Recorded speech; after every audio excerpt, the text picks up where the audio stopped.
ශ්‍රී ලංකා නිදහස් පක්ෂයේ අනුරයාපා ඔවුන්ගේ ලේකම්වරයාගේ ප්‍රකාශ, ශ්‍රී ලංකා නිදහස් පක්ෂයේ ජ්‍යෙෂ්ඨ උපසභාපති නිමල් සිරිපාලගේ ප්‍රකාශ දිහා බලපුවාම ඊයේ අදත් පසුගිය දින කිහිපය තුලත් ඔවුන් විසින් කරන ලද ප්‍රකාශවල මුළුමනින්ම අඩංගු වී තිබෙන්නේ මේ 19 වෙනි ආණ්ඩුක්‍රම ව්‍යවස්ථා සංශෝධනය සම්මත වීම වැළැක්වීමේ අරමුණින් ඔවුන් කටයුතු කරන බව.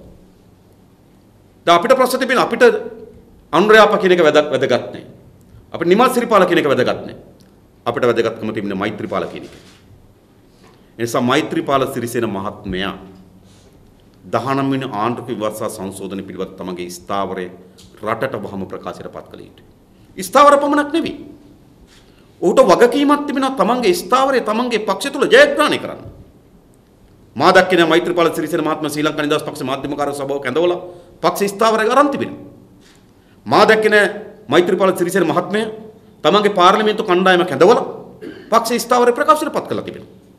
ඒ නිසා මෛත්‍රීපාල මහත්මයාගේ ප්‍රකාශ පමණක් වැදගත් නැහැ. ඒ ප්‍රකාශ යථාර්ථය බවට පත් කරගන්න මෛත්‍රීපාල සිරිසේන මහත්මයාගේ ක්‍රියාකාරීත්වයක් ඕන. බැලු බැල්මට ඒ ක්‍රියාකාරීත්වය පෙන්눔 කරමින් නැහැ. අපේ විධායක සභාවේදී උට කිව්වා 9 වෙනිදා පාර්ලිමේන්තුවට ඉදිරිපත් කරන 19 වෙනි ආණ්ඩුක්‍රම ව්‍යවස්ථා සංශෝධනයේ ඉදිරිපත් කොට පළමු කතාව මෛත්‍රීපාල සිරිසේන මහත්මයා විසින් ප්‍රකාශ කළ යුතුයි කියලා. ඔහු කරන්න ඕන. පාර්ලිමේන්තුවට ගොස් මා දැක්ක ඔහු පාර්ලිමේන්තුවට ගොස් සෞඛ්‍ය පනත ඉදිරිපත් කළ සාකච්ඡා කතා කරා. ඒ වගේම මේ වැදගත් බලකතු 19 වෙනි ආණ්ඩුක්‍රම ව්‍යවස්ථා සංශෝධනය. ඔහුට පාර්ලිමේන්තුවට ගොස් කතා කරන්න පුළුවන්. නමුත් ඒ වෙලාවේ විධායක සභාවේ සිනා මුසුමුණින් ප්‍රතිචාර දක්වා අරුණකොට නිශ්චිත ප්‍රතිචාරයක් දැක්ුවේ නැහැ. ඒ නිසා ඔහුගේ ඇත්ත කැමැත්ත පෙන්වන්න නම් ඔහු පාර්ලිමේන්තුවට යා යුතුයි. පාර්ලිමේන්තුවට ගොස් මෙම පනත ඉදිරිපත් කළ යුතුයි. එම පනතේ තියෙන පනතර පක්ෂපාතීව ඔහුගේ අදහස් ඉදිරිපත් කළ යුතුයි.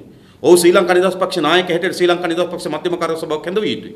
මධ්‍යම කාර්ය සභාවේ තීරණයක් ගත යුතුයි. ඔහු ශ්‍රී ලංකා නිදහස් පක්ෂ මන්ත්‍රී කණ්ඩායමේ කැඳවිය යුතුයි. මන්ත්‍රී කණ්ඩායමේ තීරණයක් ගත යුතුයි.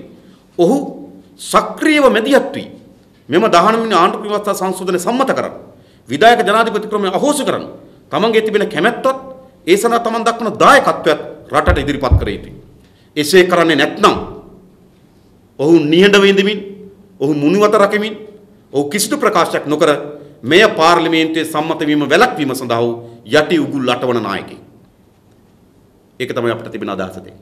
ඒක එහෙම නොවේ නම් ඒක එහෙම නොවන බව සහතික කරන්න ඕන මෛත්‍රීපාල සිරිසේන මහත්මයා.